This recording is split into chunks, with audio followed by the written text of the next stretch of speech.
right, it is 7 a.m. in California, and the folks in the Golden State are waking up to a changing of the guard after 6 terms in the Senate. Let's get Chuck Schumer's thoughts now as we watch 24 white roses placed on her desk on the floor of the Senate chamber. Senator Dianne Feinstein was one of the most amazing people who ever graced the Senate, who ever graced the country. She had so many amazing, wonderful qualities wrapped up in one incredible human being. She was smart. She was strong. She was brave. She was compassionate. But maybe the trait that stood out most of all was her amazing integrity. Her integrity was a diamond.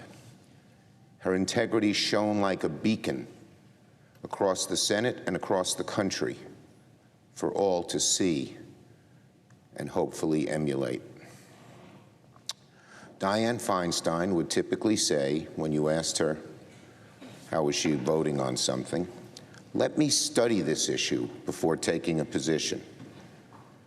Let me go home and read on it." And when she came back, if she believed the cause or the vote was right and vital to many issues she cared about, she not only voted for it, there was no stopping her in getting it done. She would take on any force, any special interest, any opponent with relentless integrity, and would wear those opponents down until she succeeded. Again, her integrity just shone through them, and she won, and she won, and she won, and each time made the country a better place. I saw this up close when she passed the assault weapons ban, a passion of hers after what happened to her in California.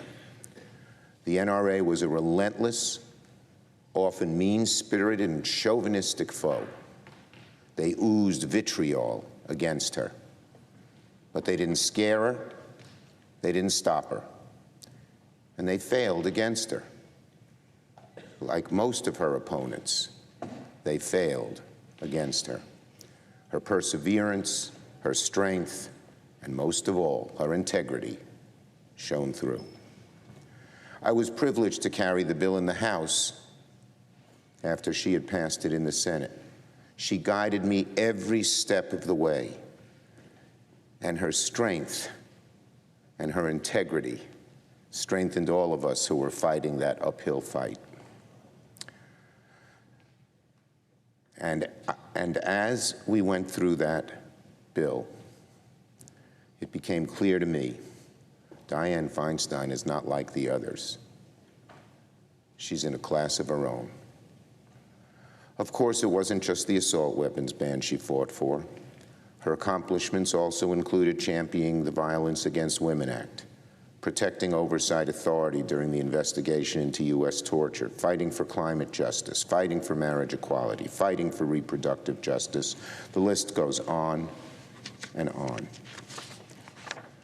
As chair of the Intelligence Committee, Dianne fought for what was right, even if it was hard and difficult and took months and years to dig in and find out what actually went wrong. She never stopped.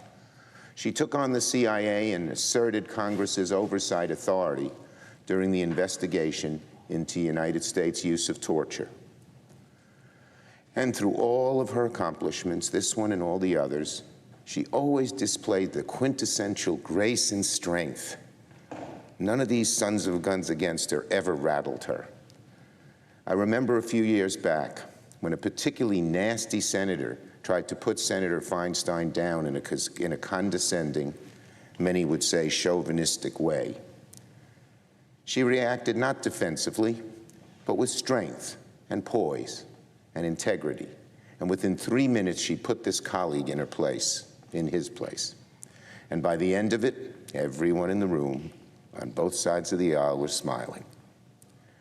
That was Dianne to a T.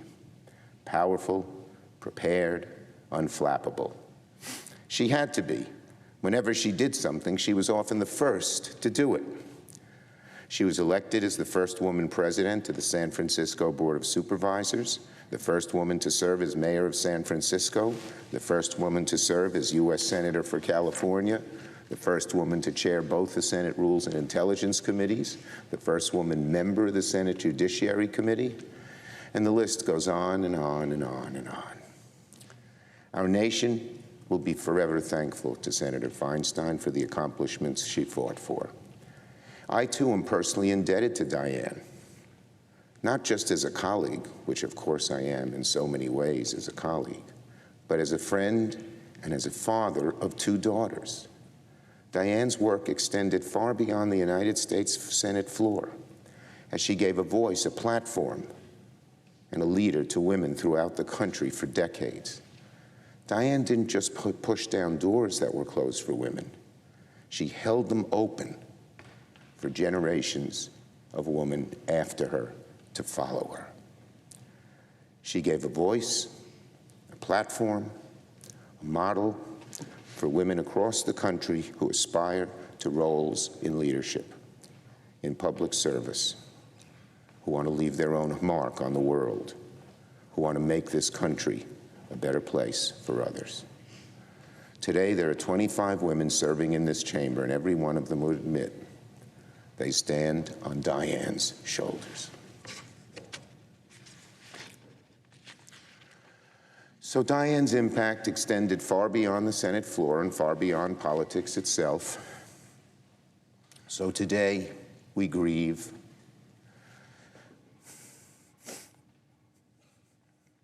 We look at that desk, and we know what we have lost. But we also give thanks.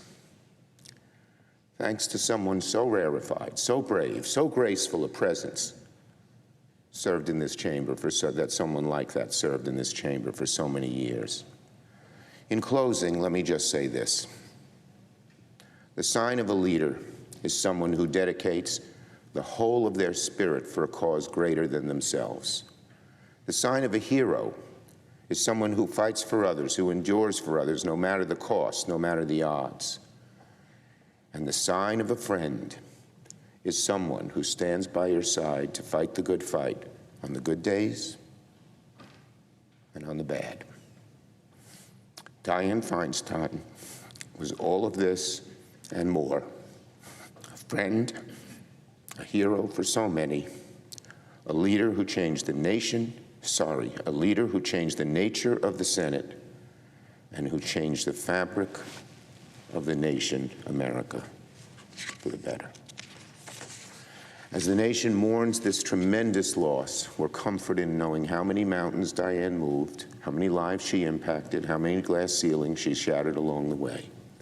America is a better place because of Senator Dianne Feinstein. Today, I join with my colleagues in mourning our beloved friend and colleague. Yield the floor. I'm Steve Ducey. I'm Brian Kilmeade. And I'm Ainsley Earhart. And click here to subscribe to the Fox News YouTube page to catch our hottest interviews and most compelling analysis.